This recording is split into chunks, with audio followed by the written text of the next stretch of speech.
আসসালামু আলাইকুম। অবিরাম বাংলা সংবাদে সবাইকে স্বাগত জানাচ্ছি আমি শান্তা ইসলাম। শুরুতে বিআরবি কেবলস সংবাদ শিরোনাম।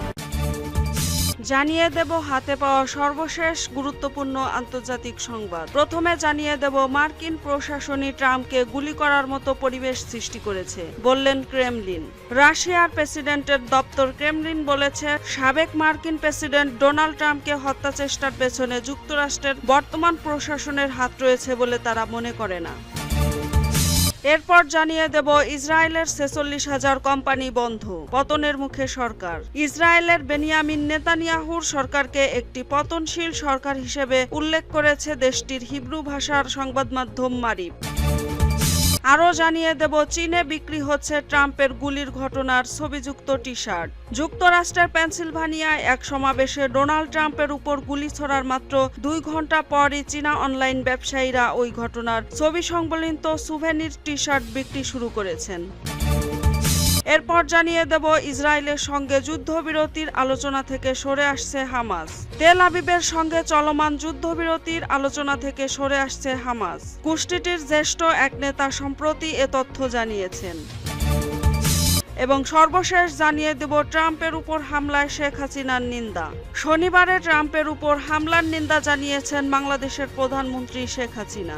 এতক্ষণে শুনছিলেন সংবাদ শিরোনাম, এবার থাকছে বিস্তারিত। প্রিয় দর্শক, যদি চ্যানেলটিতে নতুন হয়ে থাকেন তাহলে প্লিজ চ্যানেলটি সাবস্ক্রাইব করে সঙ্গেই থাকুন।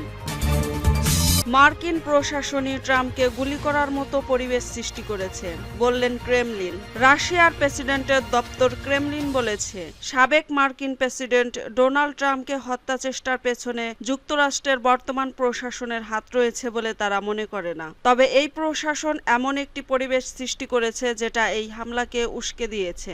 আজ ক্রেমলিনের মুখপাত্র দিমিত্রি পেসকভ সংবাদ সম্মেলনে একথা বলেন। তিনি বলেন, ট্রাম্পকে সরিয়ে দেওয়া ও হত্যা করার চেষ্টার সঙ্গে বর্তমান প্রশাসনের হাত আছে এমনটি আমরা মনে করি না, কিন্তু প্রার্থী ট্রাম্পকে ঘিরে যে পরিবেশ তৈরি হয়েছে, যা নিয়ে আমেরিকানরা বিভক্ত হয়ে পড়েছেন, তাতে বর্তমান প্রশাসনের ইন্ধন ছিল।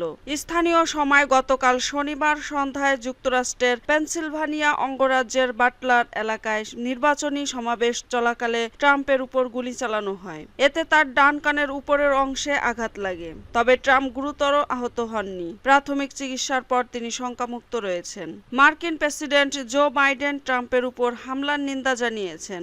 আমেরিকায় এ ধরনের সহিংসতার কোনো স্থান নেই বলে উল্লেখ করেছেন তিনি। এদিকে ট্রাম্পের উপর গুলির ঘটনায় তাকে রুশ প্রেসিডেন্ট ভ্লাদিমির পুতিনের ফোন করার পরিকল্পনা নেই বলেও জানিয়েছেন পেসকভ। ইসরায়েলের ৪৬,০০০ কোম্পানি বন্ধ, পতনের মুখে সরকার। ইসরায়েলের বেনিয়ামিন নেতানিয়াহুর সরকারকে একটি পতনশীল সরকার হিসেবে উল্লেখ করেছে দেশটির হিব্রু ভাষার সংবাদ মাধ্যম মারিব। গণমাধ্যমটি জানিয়েছে, গাজায় আগ্রাসন চালাতে গিয়ে ইসরায়েলের অর্থনীতিতে ধ্বংসাত্মক প্রভাব পড়েছে এবং অধিকৃত অঞ্চলে ৪৬,০০০ ইসরায়েলি কোম্পানি বন্ধ হয়ে গেছে।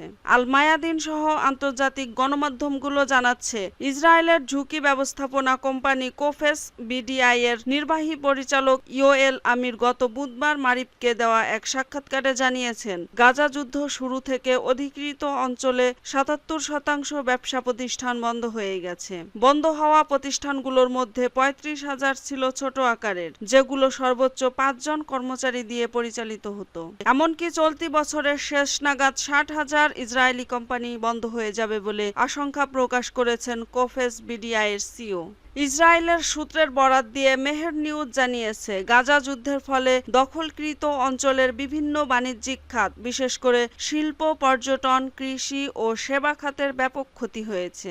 অঞ্চলগুলোতে এখন বিদেশি পর্যটক নেই বললেই চলে। ফাঁস হওয়া তথ্য অনুসারে ইসরায়েলি কোম্পানিগুলো খুব কঠিন চ্যালেঞ্জের মুখোমুখি। চ্যালেঞ্জগুলোর মধ্যে রয়েছে শ্রমের ঘাটতি, বিক্রয় হ্রাস, সুদের উচ্চ হার, পরিবহন ও কারিগরি সমস্যা, কাঁচামালের ঘাটতি এবং যুদ্ধ কবলিত অঞ্চলে কৃষি জমিতে প্রবেশ অধিকারের ঝুঁকি এবং সেই সঙ্গে ক্রমবর্ধমান অধিগ্রহণ খরচ।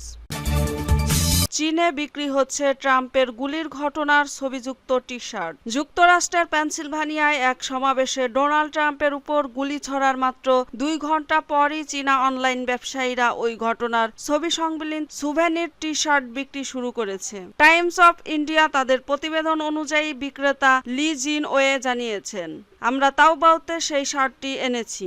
ঘটনার কথা জানার পরেই সেই টি শার্টটি আনা হয়েছে। তবে প্রিন্ট করার আগেই দেখা গেল যে চীন আর আমেরিকা থেকে অন্তত 20,000 অর্ডার চলে এসেছে। তিনি বলেন, ডিজিটাল প্রিন্টিং প্রযুক্তি ব্যবহার করে এত দ্রুত উৎপাদন এবং বিক্রি উপযোগী করা সম্ভব হয়েছে। এর ফলে খুব দ্রুত টি শার্টগুলো বিক্রি শুরু করতে পারছি। প্রতিবেদনে বলা হয়, ট্রাম্পের উপর হত্যাচেষ্টা হামলার পর এই চাহিদা আরও দ্রুত বেড়েছে। কারণ টি শার্ট কারখানাগুলো শুধু ওই হামলার পর ট্রাম্পের ছবিগুলো ডাউনলোড করেছে এবং তাদের ডিজিটাল প্রিন্টিং ক্ষমতা ব্যবহার করে দ্রুত পণ্যগুলোর উৎপাদন করেছে। পেনসিলভানিয়া অঙ্গরাজ্যের ভোটারদের তালিকা থেকে জানা গেছে, ট্রাম্পের দল রিপাবলিকান পার্টির একজন নিবন্ধিত ভোটার ছিলেন ক্রুকস। আগামী 5 নভেম্বর অনুষ্ঠেয় প্রেসিডেন্ট নির্বাচনে অংশ নিতে যাচ্ছেন ট্রাম্প। এই নির্বাচনে প্রথমবারের মতো ভোট দেওয়ার জন্য প্রাপ্তবয়স্ক হতেন ক্রুকস।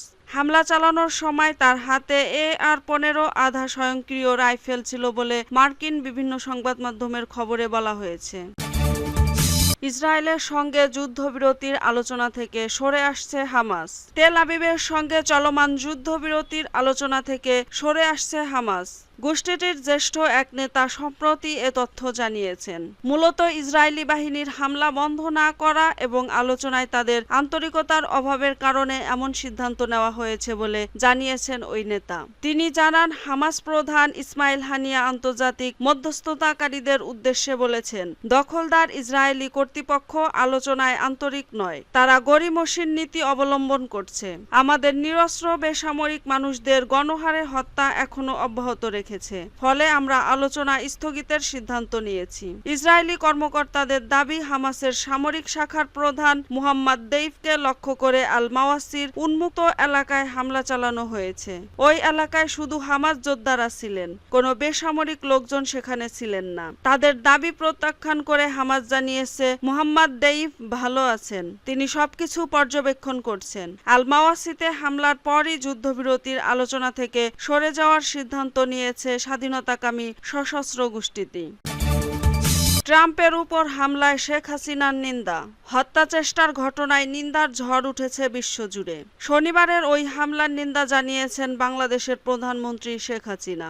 আমেরিকাকে গণতান্ত্রিক রাষ্ট্র উল্লেখ করে বাংলাদেশের প্রধানমন্ত্রী শেখ হাসিনা বলেন, এ ধরনের একটি রাষ্ট্রে একজন প্রেসিডেন্ট প্রার্থীর উপর এমন হামলা দুঃখজনক। তিনি বলেন, আমরা অবশ্যই তার উপর এই ধরনের হামলার নিন্দা জানাচ্ছি। আমেরিকা সবসময় তাদের গণতন্ত্র নিয়ে গর্ববোধ করে। প্রধানমন্ত্রী প্রশ্ন তোলেন, আমেরিকার মতো সভ্য দেশ ও গণতান্ত্রিক দেশে কিভাবে একজন প্রেসিডেন্ট প্রার্থী ও আমেরিকার সাবেক প্রেসিডেন্টের উপর এমন হামলা হলো। তিনি বলেন, ট্রাম্প আক্রমণ থেকে অল্পের জন্য বেঁচে গেছেন, তবে তিনি কানে আঘাত পেয়েছেন। এছাড়াও এ হামলার ঘটনায় অস্ট্রেলিয়া, ইতালি, কানাডা, হাঙ্গেরি এবং বিভিন্ন দেশের নেতারা ইতোমধ্যে নিন্দা ও দুঃখ প্রকাশ করেছেন।